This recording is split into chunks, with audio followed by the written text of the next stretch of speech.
Ok. Então vamos lá, vamos seguir.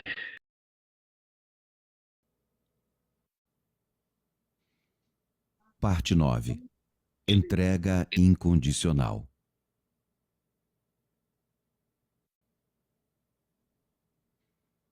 50. A batida policial. Era quarta-feira, 3 de setembro de 2003. Lembro bem porque nas quartas-feiras costumo ir a Gainesville de manhã me consultar com o Dr. Chance. Depois da consulta, notei que tinha uma mensagem de áudio de Elisa Elliott, advogada residente do departamento de P&D em Alachua. Ela disse que era muito importante, por isso telefonei de volta ainda do estacionamento. Consegui falar com Lisa pelo celular e ela ficou feliz com a ligação. Sua voz tinha uma tensão um pouco característica e percebi que havia algo muito errado. Ela começou dizendo que eu precisava ir imediatamente para o trabalho porque havia um pessoal do FBI lá e eles queriam falar comigo. Meu primeiro pensamento foi sobre um policial federal que tinha ido à empresa alguns anos antes procurando um ex-funcionário. Perguntei a Lisa se eles estavam procurando alguém. Ela disse: não, o FBI está aqui, algo entre 12 e 15 agentes, mais um pessoal do departamento do xerife. Eles ocuparam todas as instalações, desconectaram todas as linhas telefônicas e todo o sistema de computadores. É uma batida policial. Tem helicópteros voando lá em cima. Os agentes estão armados e há um mandado de busca. Você precisa vir imediatamente. Ouvi claramente as palavras que ela dizia e entendi o senso de urgência com que eram ditas. Mas a situação era tão absurda que eu não conseguia me identificar com ela de modo nenhum. Eu pensava que talvez eles estivessem no endereço errado ou algo assim. Achei que foi por isso que a coisa não me perturbou. Na verdade, me pareceu até emocionante poder mostrar que eles tinham cometido um engano. Perguntei a Lisa o que estava acontecendo, por que eles estavam lá. Ela disse que não fazia ideia, mas pelo jeito a mesma coisa estava acontecendo nos nossos escritórios em Tampa e na sede da corporação em Nova Jersey. Ela tentara ligar para Charlie Milley, nosso diretor jurídico, mas não conseguira falar com ele. Os telefones estavam desligados em toda a corporação. Garanti a ela que estava a caminho. Durante os 20 minutos que demorei para voltar à empresa, tentei telefonar para todo mundo em que pude pensar e que talvez tivesse alguma informação. Ainda não fazia absolutamente nenhuma ideia do que estava acontecendo quando estacionei diante das instalações de P&D. O caminho estava bloqueado com carros do departamento do xerife e os funcionários que chegavam para trabalhar estavam sendo mandados embora. Fui até um policial e me identifiquei. Ele fez uma chamada pelo rádio e sinalizou para os outros me deixarem passar. Enquanto eu dirigia pelo caminho longo e sinuoso, em meio aos lindos campos de feno, havia veículos policiais espalhados por toda parte. Quando me aproximei do prédio 1, vi o centro de comando móvel do departamento do xerife montado no nosso estacionamento. Na época, tínhamos 5 prédios e havia pessoas do FBI e do departamento do xerife posicionadas em volta de todos eles. Havia de fato 2 helicópteros circulando lá em cima. Acho que eles acabaram fazendo parte da cobertura da mídia. Parei na minha vaga normal e entrei no prédio. O lugar estava apinhado de policiais. Fui recebido por 4 ou 5 agentes que me levaram imediatamente para a sala de reuniões nos fundos, onde eu passaria o dia. Solicitei a presença da nossa advogada, Lisa, e ela foi levada para a sala. Os agentes se identificaram como sendo do FBI e do Departamento do Tesouro. Eram muito profissionais e eficientes. Mostraram um mandado de busca que Lisa já havia examinado e fui informado de que o mandado lhes dava controle total das instalações. Eles tinham o direito de pegar qualquer item que fizesse parte das categorias listadas. Pediram que eu assinasse um papel reconhecendo que tinha recebido o mandado. Olhei para Lisa e ela gesticulou, sinalizando que eu deveria assinar. Eu não fazia absolutamente nenhuma ideia de como agir. Era como um peixe fora d'água. A única referência que eu tinha para algo parecido eram filmes de cinema, e achava difícil isso servir de alguma coisa. Perguntei aos agentes encarregados se poderiam me ajudar a entender o que estava acontecendo. Eles não disseram muita coisa, mas me mostraram uma lista de cerca de 30 nomes que, segundo eles, eram de pessoas essenciais para a investigação. Toda a equipe executiva da Medical Manager Corporation original estava na lista, além de Marty, o contador Jim Mercer e algumas pessoas da chefia da contabilidade corporativa da WebMD. Meu queixo deve ter caído quando olhei a lista. Mas também havia alguns outros nomes que realmente me deixaram perplexo, como o auditor sênior da firma de contabilidade tremendamente respeitada que tínhamos usado para a Medical Manager Corporation. Eu estava assimilando a situação com muita calma, mas minha mente girava, tentando encontrar pistas do que estaria por trás de tudo aquilo. Na verdade, foi a presença de um nome na lista que atraiu minha atenção. O nome era Pat Sedlacek. Ao contrário de todas as outras pessoas da lista, essa pessoa não fazia parte da nossa equipe executiva, do jurídico ou da contabilidade. Pat trabalhava na equipe de aquisição de representantes, comandada por Bob Davids, nosso vice-presidente de aquisições. Bob tinha entrado para a empresa na época da primeira oferta pública de ações, em 1997, junto com John Sessions, diretor de operações, e David Ward, vice-presidente de vendas. Eu não reconheceria o nome de Pat no meio dos 2.000 empregados da nossa divisão. Só que no momento estávamos no processo de investigá-lo por receber propina de alguns representantes. Essa investigação tinha começado no final de 2002 e no início de 2003 havia incluído Bob Davids e alguns outros empregados. Os advogados corporativos da WebMD, com a ajuda de outros de fora, estavam cuidando do assunto. Já tínhamos demitido as pessoas envolvidas e as processado num tribunal em Tampa para obter poder de intimação e congelar os bens de Bob e Pat. À medida que nossa investigação prosseguia, fomos descobrindo mais e mais incidentes em que Bob e ou Pat receberam propina dos representantes que eles estavam adquirindo. As investigações de suas transações bancárias tinham revelado uma intrincada rede de empresas de fachada que Bob usara para esconder o dinheiro. Os investigadores puderam rastrear os valores que entravam e saíam dessas contas para ver quem estava envolvido na trilha de dinheiro. Pat já havia começado a cooperar, e era óbvio que Bob Davids era o chefe da quadrilha. Na época da invasão do FBI, tínhamos rastreado milhões de dólares e a investigação ainda continuava.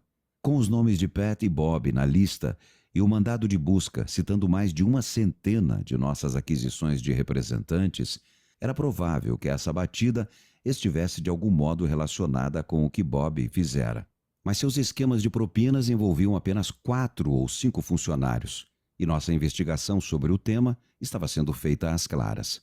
Por que o governo não podia simplesmente falar com os advogados envolvidos na investigação? Por que uma batida inesperada em Alachua, Tampa e Nova Jersey, quando tudo estava totalmente disponível? Enfim, consegui falar pelo celular com Charlie, diretor jurídico da WebMD. Ele confirmou que o FBI tinha feito uma batida na sede da WebMD em Nova Jersey e que, como eu, não fazia a menor ideia do motivo. Ele também suspeitava que isso poderia estar associado com a atividade ilegal em que Bob Davids estivera envolvido. Discutimos a possibilidade de Bob ter tentado fazer um acordo dizendo ao governo que todos os executivos estavam envolvidos nas propinas. Nesse caso, não seria provável que essa história se sustentasse, dadas todas as provas que tínhamos sobre as contas bancárias e os cheques cancelados dele. Charlie disse que receberíamos mais esclarecimentos nos próximos dias. Enquanto isso, deveríamos cooperar totalmente com os agentes. Um sentimento de paz completa me dominou e ficou ali praticamente o dia inteiro. Era tão denso que parecia um cobertor de proteção. Eu não me preocupava nem um pouco. Sabia que não tinha feito nada de errado e que, portanto, eles descobririam tudo. Se Bob estava mentindo para tentar salvar o próprio pescoço, as provas, sem dúvida, revelariam a verdade. Eu queria garantir que estaria presente o bastante para assimilar essa experiência extraordinária por completo. Não é todo dia que o FBI aparece e faz uma batida sem nenhum motivo aparente. Pelo que eu sabia, mais de 50 agentes do governo estavam envolvidos em nível nacional. Demoraram o dia inteiro e, quando terminaram, levaram praticamente tudo com eles. Cada pedacinho de papel tinha sido tirado da minha mesa. Todos os meus arquivos estavam vazios, assim como os da minha secretária executiva, Sandy Plumb. Todos os documentos jurídicos foram levados da sala de Lisa e das salas de arquivos jurídicos. A mesa da sala de reuniões costumava ter pilhas de pastas de arquivos usadas para administrar a empresa. Todas se foram, sem termos como recriá-las. E não só os documentos em papel estavam sendo levados, os agentes também estavam fazendo cópias de todos os discos rígidos dos nossos computadores, tanto os desktops quanto os servidores. O dia continuou praticamente sem interferências da minha parte. Usei o tempo trabalhando para permanecer bastante confortável com a situação radical em que a vida havia me colocado. De fato, não existia razão para pensar no motivo de isso estar acontecendo ou no que iria resultar. Como eu não tinha absolutamente nenhuma ideia do que estava se passando, pensar nisso não ajudaria.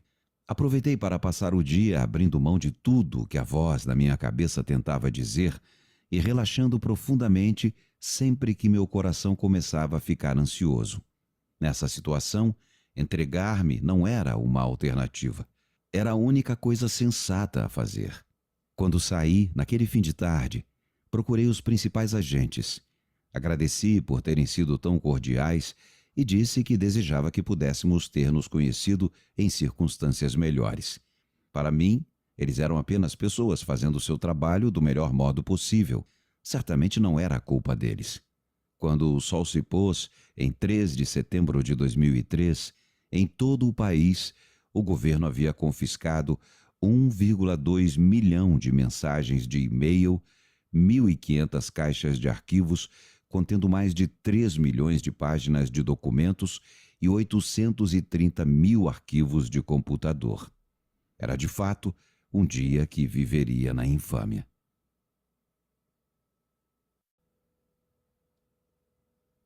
51.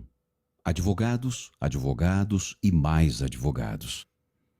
Na manhã seguinte, tive uma prévia de como seria minha vida durante um tempo. A manchete do Gainesville Sun dizia: batida do FBI na sede da Medical Manager em Alachua. Embaixo estava minha foto, perto da chamada da matéria. Wall Street interrompe as transações com ações da WebMD antes do meio-dia. Eu sabia que não fazia diferença eu não ter feito nada de errado, nem saber o motivo da batida. Eu era notícia. Nunca antes tinha sofrido uma desgraça pública, e notei que isso agitou minha psique. A voz dentro da minha cabeça ficava querendo explicar que isso não tinha nada a ver comigo. Com certeza, não faltava quem quisesse ouvir o que eu tinha a dizer. Veículos de mídia de todo o país, inclusive o The Wall Street Journal e The New York Times, queriam que eu comentasse o assunto. Felizmente, eu sabia como agir. Tinha passado todos aqueles anos silenciando a voz mental e aprendera que ouvi-la apenas alimenta o fogo. Sabia como era poderoso apenas relaxar e liberar aquela ânsia de me defender. Decidi só falar disso quando fosse absolutamente necessário. Afora isso, continuaria a trabalhar como sempre. Não tinha feito nada de errado. Então, por que deveria deixar que aquilo me afetasse? Com o tempo a coisa iria se resolver. Enquanto isso, eu não deixaria que ela roubasse a grande paz e alegria que eu sentia por dentro. Desde o início, decidi usar toda a situação para finalmente me libertar de tudo que restasse daquela pessoa amedrontada lá dentro, que sempre havia me atrapalhado. Essa era toda a minha jornada. Libertação a qualquer preço. De manhã cedo, fizemos uma teleconferência com os advogados corporativos. Ninguém tinha ideia do que havia acontecido. Mesmo assim, a primeira coisa a fazer era contratar um advogado. Bom, não exatamente um advogado. Firmas de advocacia separadas para representar a empresa e o conselho administrativo e um advogado criminalista para todos aqueles cujo nome estivesse na lista. Dava para ver que os advogados corporativos estavam levando isso a sério. Eles explicaram que não importava que a pessoa estivesse totalmente limpa. Uma batida daquela magnitude prenunciava grandes problemas, e todo mundo precisava de representação legal. Isso significava pelo menos 20 advogados. Logo descobri que nem mesmo isso seria suficiente. A investigação vinha do gabinete do procurador-geral em Charleston, Carolina do Sul. Por esse motivo, foi sugerido que os principais executivos também tivessem advogados licenciados para atuar lá. Assim, agora estávamos falando em contratar entre 30 e 40 advogados, além de 2 firmas para a empresa. Se eu não tivesse ficado atônito com a batida, certamente ficaria atônito com o que significava me defender contra ela. Eu não conseguia entender o fato de ter sido lançado de repente nessa situação. Não sabia absolutamente nada sobre questões criminais. Nunca havia nem mesmo pensado nesse assunto. Isso me tornou muito ingênuo com relação ao perigo inerente que poderia estar enfrentando. Se eu tivesse sido deixado à própria sorte, provavelmente teria achado que, como não fiz nada, bastaria ir conversar com o governo. Por sorte, eu estava cercado por empresários sagazes que sabiam que não se deve fazer nada até consultar um advogado e descobrir o que está acontecendo. Sem dúvida, percebi quanto esse conselho era sábio à medida que os acontecimentos se desenrolavam. Nas semanas seguintes, o conselho da WebMD contratou a Williams Connolly para representar a empresa. Essa firma não era a maior de Washington, mas tinha a reputação de ser uma das melhores nesse tipo de processo. Pedi a Jim Mercer, já que ele era o advogado que eu mais respeitava, que me ajudasse a escolher alguém para me representar. Eu era novato e ele era o especialista. Fiquei muito grato por toda a ajuda e o apoio que recebi dele. Jim me levou até um advogado da Williams Connolly, que me deu uma lista de criminalistas altamente respeitados com quem ele já havia trabalhado. Eu não teria ideia de como entrevistar um advogado criminalista de alto nível. Segui o conselho de Jim e comecei a marcar reuniões preliminares com alguns. Mas, lá no fundo, eu sabia que deixaria essa decisão para o fluxo da vida. Por acaso, os acontecimentos se desenrolaram de um modo tal que só precisei me reunir com um advogado, Randy Turk. Randy era sócio sênior da Baker Botts, uma das firmas de advocacia mais antigas e respeitadas do país. Seu currículo parecia um quem é quem no mundo de defesa criminal de colarinho branco. Ele havia defendido com sucesso a Hughes Aircraft Company contra uma cobrança de 400 milhões de dólares do governo dos Estados Unidos com relação ao conserto do telescópio espacial Hubble, e fora um dos principais advogados na equipe de defesa de Michael K. Deaver, vice-chefe de gabinete de Reagan na Casa Branca, num julgamento de alegações de perjúrio e obstrução de justiça. A lista era longa. De todas as informações que consegui obter sobre Randy, a que mais me influenciou foi algo que o advogado na Williams Connolly disse. Ele tinha ouvido dizer que usava rabo de cavalo e morava na floresta.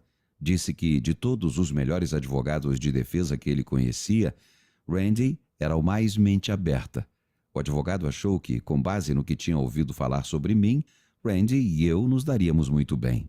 Conheci Randy em Nova York. Ele foi de avião para a reunião de acionistas da WebMD encontrar-se comigo e com Jim Mercer, que estava me ajudando a escolher meu advogado. Eu me senti imediatamente confortável com Randy. Fazia mais de 20 anos que ele defendia pessoas contra acusações do governo. Trabalhava em Washington e, obviamente, era muito bem sucedido. Randy pareceu intrigado com o caso e com meu passado inusitado. Ficara sabendo tudo o que podia com seu contato na Williams Connolly, e Jim e eu começamos a lhe contar o que sabíamos. Quando Randy e eu nos conhecemos, a WebMD tinha uma ideia muito melhor sobre o foco da investigação do governo. Como havíamos suspeitado, Bobby Davids estava por trás de tudo aquilo.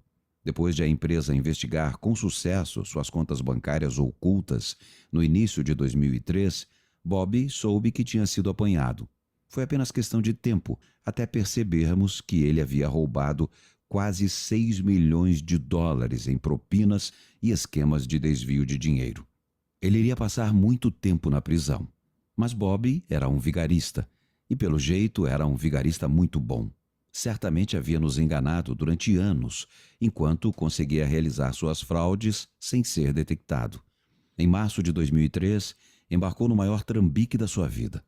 Como evitar a punição pelo que tinha feito? Entrou no gabinete do procurador dos Estados Unidos em Charleston, Carolina do Sul, perto de onde morava, e se apresentou como delator. Disse às autoridades federais que era um executivo que tinha se envolvido numa enorme fraude contábil numa empresa de capital aberto.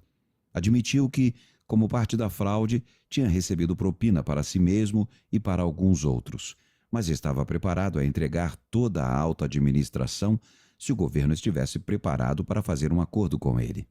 Nos 6 meses antes da batida policial, enquanto os advogados da WebMD investigavam abertamente tudo que David e seu grupo tinham feito, Bobby estava secretamente entregando ao governo uma intricada rede de mentiras. Na verdade, David era o contador encarregado de todo o programa de aquisição de representantes. Como tal, tinha conhecimento detalhado de cada aquisição e cada documento relacionado a ela. E estava completamente livre para criar toda a estrutura de referência para o governo sobre a empresa e seus executivos. Com a habilidade de um Picasso, estava pintando uma obra-prima na tela em branco da mente das pessoas.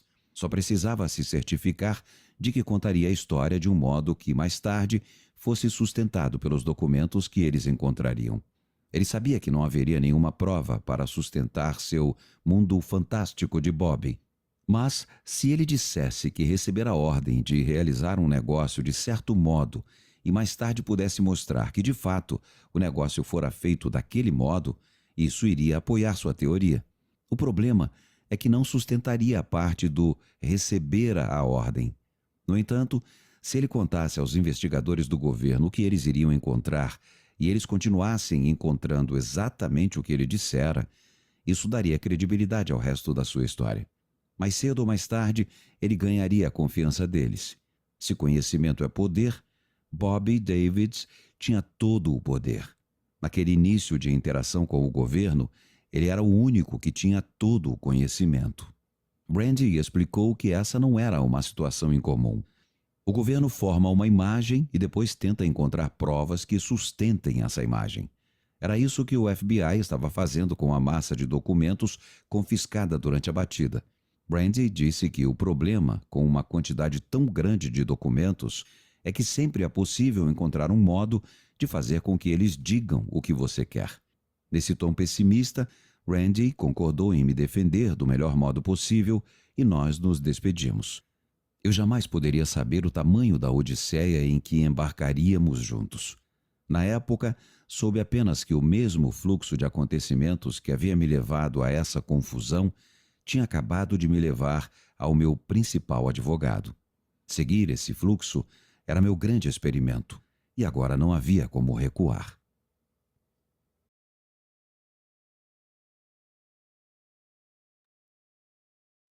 Oi, pessoal. Bom dia a todos, todas. É, acho que a gente pode parar por aqui hoje, porque senão vai prolongar muito aqui, né? Dentro do tempo que a gente combina. Mas, puxa, ele está seguindo o fluxo da vida e olha onde a vida está levando ele, né? E aí, nesse momento, você pode dizer: puxa, será que eu escutei errado? Na voz da minha intuição? Será que eu devia ter deixado correr? Porque uma vez eu ouvi que o que é confiança, né? Confiança não é a gente confiar e achar que vai dar tudo certo, né? Confiança é a gente. Às vezes eu ouço a voz da minha intuição, vou numa direção e nessa direção eu vou quebrar a perna, por exemplo. E só que nesse quebrar a perna tem ensinamentos para mim que são importantes para eu seguir a minha jornada, né? Foi o que ele estava dizendo aqui, ele está dando já um teaser, que é eu não imaginaria a odisseia que eu estaria entrando e que eu conheceria um dos meus principais advogados, né? Eu não sei, porque eu também não ouvi esse livro antes ainda, não li ele, estou aqui ouvindo com vocês, né? Mas com certeza aí deve ter começado uma amizade boa, uma parceria boa. Só que na hora, você imagina, você tá assim, vai chegar dentro da sua empresa, helicóptero, agentes do FBI, coisa de filme, né? Se a gente só vê nos filmes de Hollywood. E aí você fala, meu Deus do céu, o que que tá acontecendo? O que que eu fiz de errado, né? Eu imagino como é que deve ter ficado a mente dele ali, naquele momento. E aí é tudo material de escola, vocês percebem? Claro que para mim aqui, né, externamente, que não passei por essa situação, é mais fácil de dizer. Uma coisa é a gente dizer, outra coisa é a gente praticar ali na hora que a coisa está acontecendo, né? Mas é tudo material de escola, tudo material de escola para aprender a se distanciar, né, dessas vozes, dos nossos medos, das desconfianças, porque numa situação dessa é muito fácil você desconfiar da vida, né? Você fala, será que a vida é minha melhor amiga mesmo? Será que a vida tá ao meu favor mesmo? Ou será que eu me ferrei aqui e agora não sei o que vai acontecer comigo, né? E, com certeza ele deve ter tido a intuição de escrever esse livro depois que tudo isso aconteceu, né? Então tem algum ensinamento aí pra gente. Eu falo isso porque diariamente a gente recebe estímulos externos da vida nos treinando nesse lugar. A vida é uma treinadora, né? Eu vejo assim que tudo está a favor, né? Por exemplo, um medo que a gente tem, ele está nos ensinando a confiança. Então ele fica ali azucrinando a gente até que a gente realmente se desidentifique dele e confie. Então o medo, ele também está a serviço da minha evolução. Ele é um servo da vida. Ele é uma ferramenta que a vida utiliza para friccionar a gente para que a gente possa crescer. Assim como outras coisas também. O ódio, ele está ensinando a gente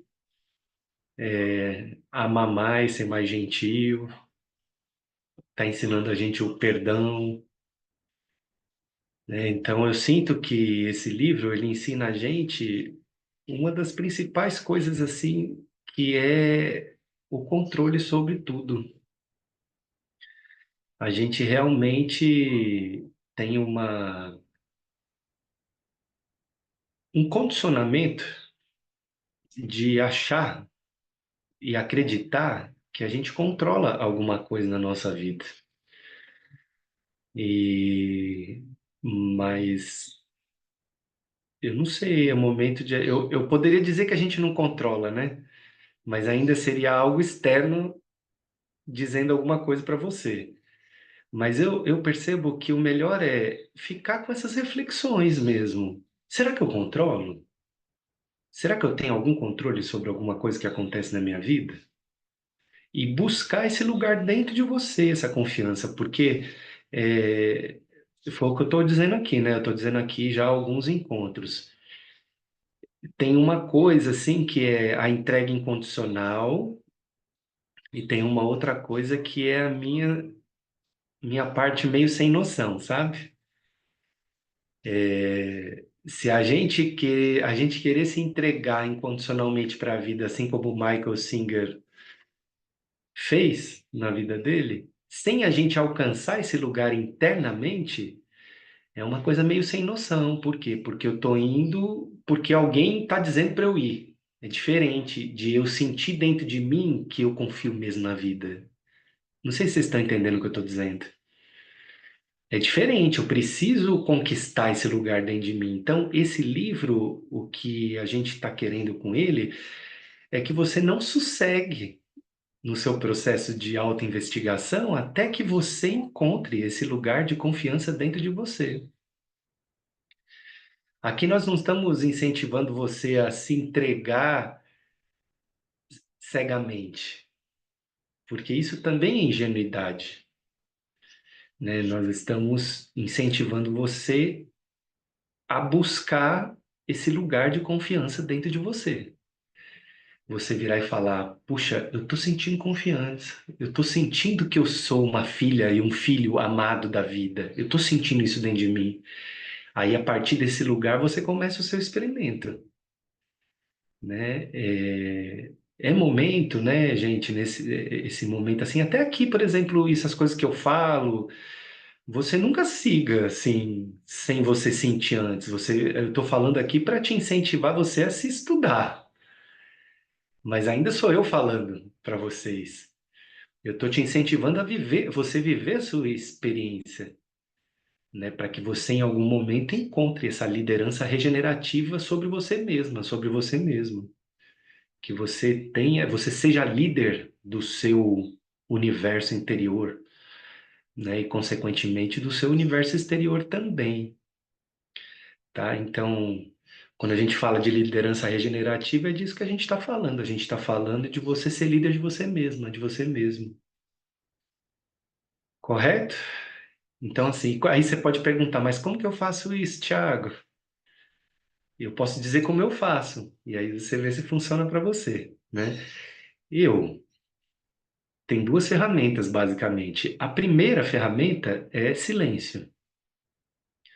Você precisa aprender a silenciar todos os dias, a incluir essa prática de silêncio no seu dia a dia, assim como é escovar os seus dentes, assim como é tomar banho, assim como é você se alimentar.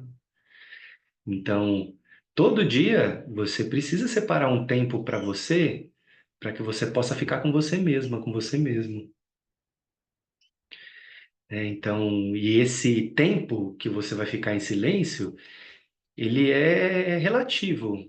Você que vai sentindo, mas você vai subindo esse tempo gradativamente, você vai aumentando esse tempo gradativamente. Eu, Thiago, costumo fazer assim: eu acordo e faço um período de silêncio. Primeira coisa, ao invés de pegar em celular, pegar essas coisas todas, né? Eu acordo, já levanto e já fecho os meus olhos e fico ali um tempo para começar o dia. E aí depois, quando termino o dia antes de dormir, eu faço um outro período de silêncio. Eu tenho um objetivo comigo que eu quero ainda parar no meio do dia ainda para fazer um pouco. Eu não consigo ainda. Minha vida às vezes tem muitas atividades que eu não consigo parar no meio do dia. Mas eu tenho essa intenção de fazer 3 vezes, na hora que acorda, no meio do dia e no final, ao final do dia, para se recolher. E uma outra prática que também pode ser boa é a revisão diária, é a investigação. Então, chega no final do dia, você tem ali um caderninho de anotação que você anota todas as vezes que você se perdeu do seu centro, às vezes que você entrou em conflito com alguma situação. E se você faz essa revisão diária, todos os dias, você vai começar a perceber que tem pontos em comum dentro disso que você está escrevendo. E aí você vai mapeando o seu universo interno, você vai mapeando como você funciona. E aí, a partir do autoconhecimento e da prática do silêncio, do cultivo do silêncio, a gente começa a desenvolver esse lugar interno, né? A buscar esse lugar de confiança. Não tem outro caminho, gente. Não tem outro caminho. Se a gente não faz silêncio, a gente está à mercê de impulsos inconscientes da nossa história, das nossas memórias, daquilo que a gente viveu na nossa vida, né? Então, se você ainda não faz e você quer realmente se libertar de condicionamentos, de repetições negativas que acontecem na nossa vida, comece a refletir e iniciar essa prática, ok? Então, é disso que estamos falando. Estamos te incentivando a. E assim, você fala silêncio, mas eu como que medita, né? Como que eu faço? Olha, aqui nós somos aqui ocidentais, né? Aqui você não precisa ser um yogi, ter técnicas. Só assim, ou você senta assim com as pernas cruzadas, né?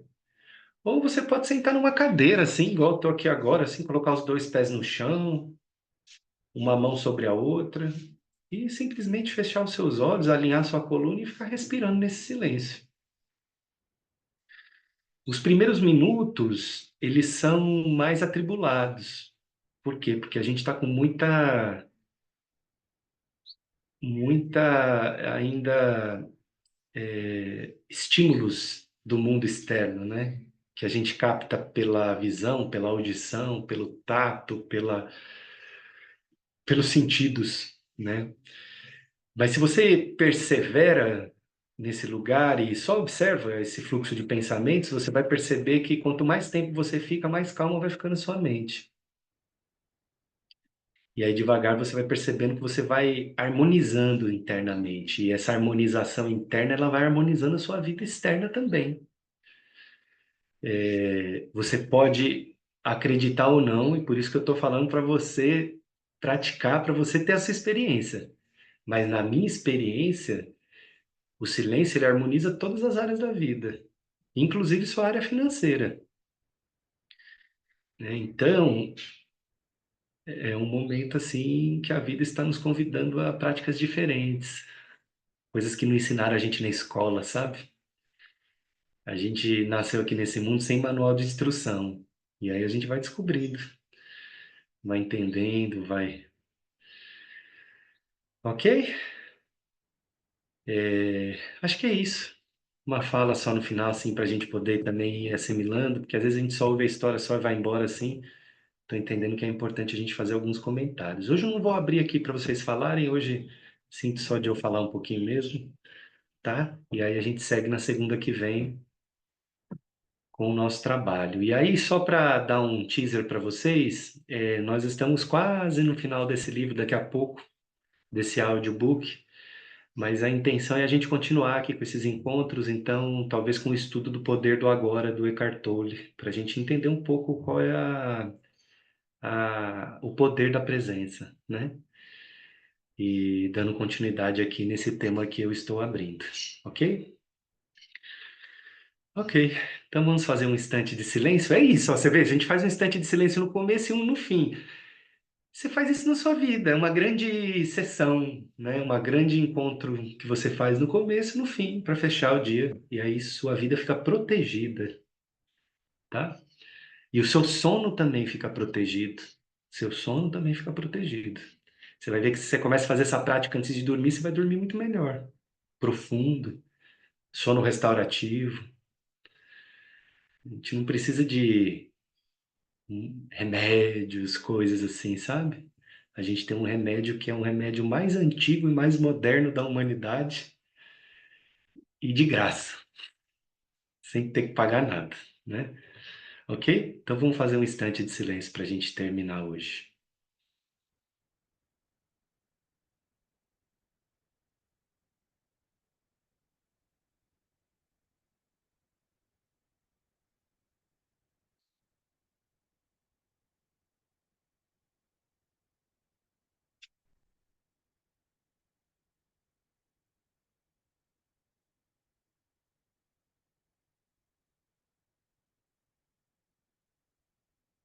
Ok. E aí, só também outro teaser aqui, para a gente poder oferecer alguma coisa para vocês trabalharem o autoconhecimento de vocês. Dias 31 de agosto e 1 de setembro, eu vou oferecer pessoalmente o workshop para a prosperidade, gratuitamente também, tá? Gratuito, um fim de semana, dia 31 de agosto e 1 de setembro, para que você possa se estudar um pouco mais, né? Tá? Então, para quem quiser vir, nós vamos enviar os links lá na comunidade, mas já coloca aí na sua agenda, tá? Estaremos aqui te esperando. Beijos, até já.